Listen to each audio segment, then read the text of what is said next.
আফগানিস্তানের বাগরাম বিমান ঘাঁটি আবারও দখল করতে মরিয়া হয়ে উঠেছেন মার্কিন প্রেসিডেন্ট ডোনাল্ড ট্রাম্প। তার ভাষায়, আমরা সেই ঘাঁটি আবারও ফেরত চাই। কিন্তু কেন হঠাৎ পুরনো সেই ঘাঁটিকে ফিরে পেতে এমন মরিয়া হয়ে উঠেছেন ট্রাম্প? আর এটি ফিরিয়ে আনা কি আদৌ সম্ভব? বাগরাম আফগানিস্তানের রাজধানী কাবুল থেকে মাত্র 1 ঘন্টার দূরত্বে অবস্থিত। সোভিয়েত আমলে নির্মিত হলেও 2001 সালের পর এটি হয়ে ওঠে মার্কিন সেনাদের প্রধান ঘাঁটি।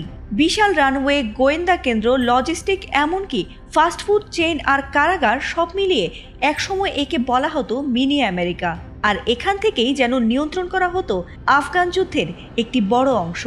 তবে 2021 সালে আফগানিস্তান থেকে সেনা প্রত্যাহারের সময় ঘাঁটিটি ত্যাগ করা হয়। ওয়ালটন এখন দেশের সীমানা পেরিয়ে পৌঁছে গিয়েছে 50টিরও বেশি দেশে। ওয়ালটন, ঘরে ঘরে, বিশ্বজুড়ে। কৌশলগত অবস্থানের কারণে ঘাঁটিটি যুক্তরাষ্ট্রের জন্য অত্যন্ত গুরুত্বপূর্ণ। আর এসব বিশেষ বৈশিষ্ট্যের কারণে ট্রাম্প আবারও ফিরে পেতে চাইছেন এই ঘাঁটিকে।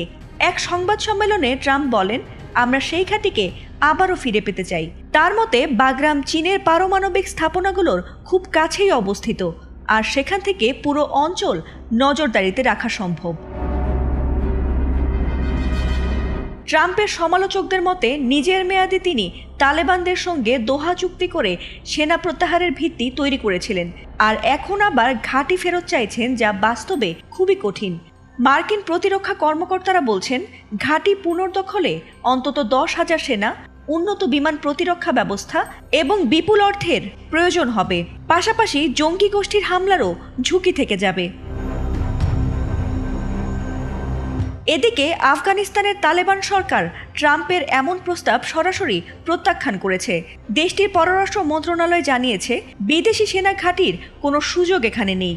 সম্পর্ক হবে কেবল অর্থনীতি ও কূটনীতির ভিত্তিতে।